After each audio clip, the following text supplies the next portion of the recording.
On the morning of June 12th, 1962, a guard walked past cell 138 on Alcatraz Island. Inside, a man lay in his bunk, with his back turned, still asleep. It was past wake-up call. The guard reached through the bars and shook him, and the man's head rolled off the pillow onto the floor. It wasn't a man. It was a head made of soap, paper, and human hair.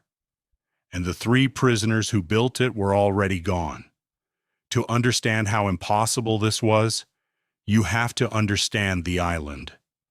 Alcatraz sits in the middle of San Francisco Bay. You can see the city from it, the lights, the cars, people living their lives. Close enough to feel like freedom, far enough to be a joke. That was the point. The water runs cold enough to kill a man in under an hour, and the currents move fast enough to drag a strong swimmer out to sea. The prison didn't need high walls. The bay was the wall. They called it the Rock. It opened in 1934, built to hold the men no other prison could. If you escaped somewhere else, if you attacked guards, they sent you here. Al Capone was here. So was Machine Gun Kelly. And once you arrived, the message was clear. This is the end of the line. Life inside was designed to break you. A cell 9 feet by 5. A bunk, a sink, a toilet. You were counted more than a dozen times a day.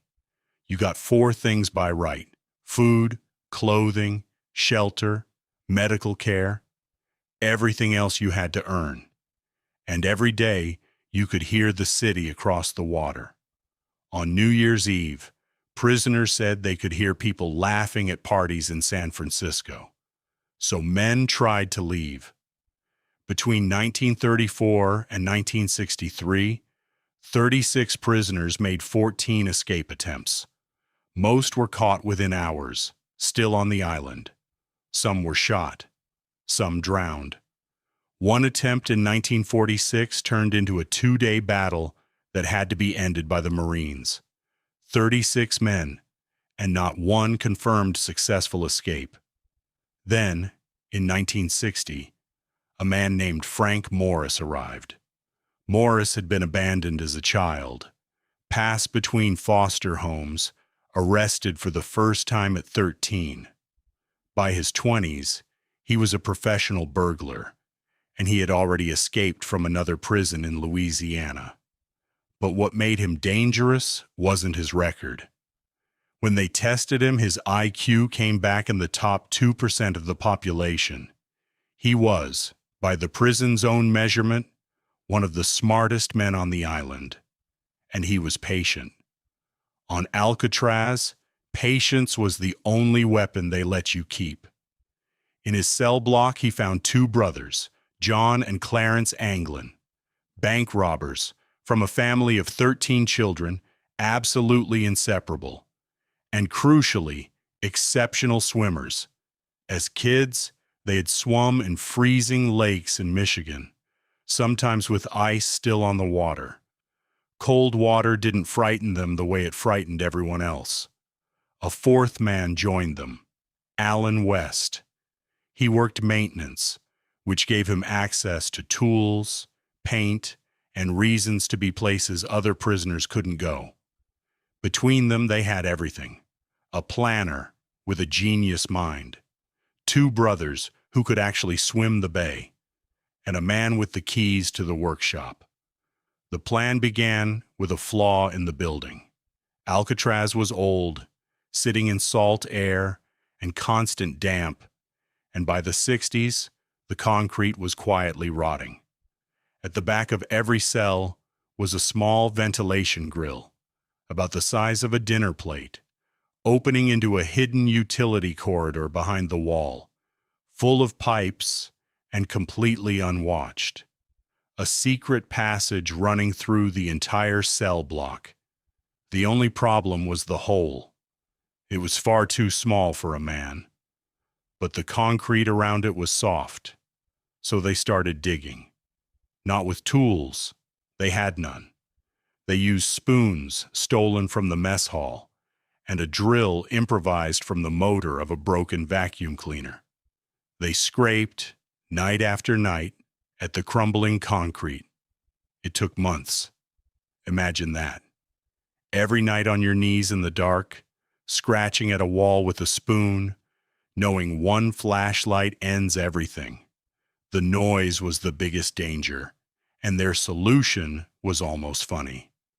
Alcatraz allowed a music hour in the evening, and Frank Morris played the accordion. So every night Morris sat and played loudly while the others dug behind him. The scraping disappeared under the music. A prison rule designed to keep men calm became the cover for the escape. By day, the holes had to vanish. So they built fake grills from cardboard and painted soap, matched so precisely to the wall that guards walked past them for months and never noticed. Behind the wall, they found the pipes, and the pipes went up. They climbed to the top of the cell block and discovered an unused space above the cells, forgotten, out of sight of every guard. That became their workshop. And there, in the dark above sleeping prisoners, they built the most audacious escape kit in prison history. First, the heads. The guards counted at night by looking for a body in each bunk. So they made dummies. The skulls were built from soap, toilet paper, and concrete dust, painted with skin tones stolen from the workshop. And for hair, this is the detail that stays with you. They used real human hair, collected quietly from the floor of the prison barber shop. They even gave them names. One was called Oink.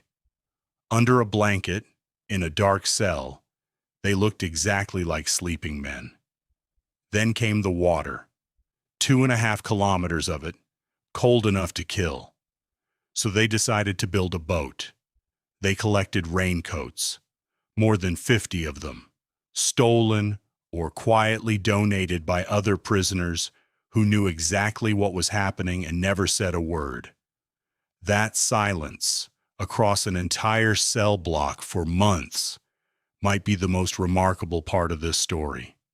They cut the coats into panels, stitched them, and sealed the seams by pressing them against hot steam pipes until the rubber fused. They worked from instructions in a magazine from the prison library. What they built was a real inflatable raft, 6 feet by 14, plus life vests and a pump made from a musical instrument. On the night of June 11th, 1962, they were ready. They set the dummy heads on their pillows, shaped the blankets into sleeping bodies, and slipped through the holes in their walls for the last time. Alan West never made it out. To hide his hole, he had reinforced the edges with cement, and the cement had hardened. He clawed at it in the dark, desperate, while the others waited above. In the end, they left without him. West went back to his bunk and lay there, listening. He spent the rest of his life describing a plan he never got to finish. The 3 men climbed a ventilation shaft 30 feet to the roof, crossed it in darkness within sight of a manned guard tower, slid down a kitchen pipe, and climbed 2 barbed wire fences. At the northeast shore, out of view, they inflated a boat made of raincoats, and then they disappeared. Nobody knew until morning. By the time that soap had hit the floor, they had a head start of up to 8 hours. What followed was one of the biggest manhunts in American history. Boats swept the bay. Helicopters searched the coastline. Every island was checked. Every relative watched. They found a paddle, pieces of the raft, a sealed bag of letters and photographs belonging to the Anglin brothers, but they never found a body, not one. And in a bay, where drowned bodies almost always surface, 3 men vanished, and the water gave back nothing. So what happened? The official conclusion was drowning, cold water, dangerous currents, a homemade raft. But later studies of the tides suggested something surprising. If they launched around midnight, the currents would likely have pushed them toward land, not out to sea. And then there's the rest. A body reported floating in prison clothing, never recovered. A car stolen nearby that night. And a family who have insisted for decades that they heard from the brothers afterwards. A Christmas card, a photograph they say shows John and Clarence alive in South America years later. None of it is proof. All of it keeps the door open. The FBI closed its investigation in 1979. But the U.S. Marshal Service refused to close the case because the men were never confirmed dead. Officially, the file is still open today. And less than a year after the escape, Alcatraz shut down for good. Whatever the truth is, this much is certain.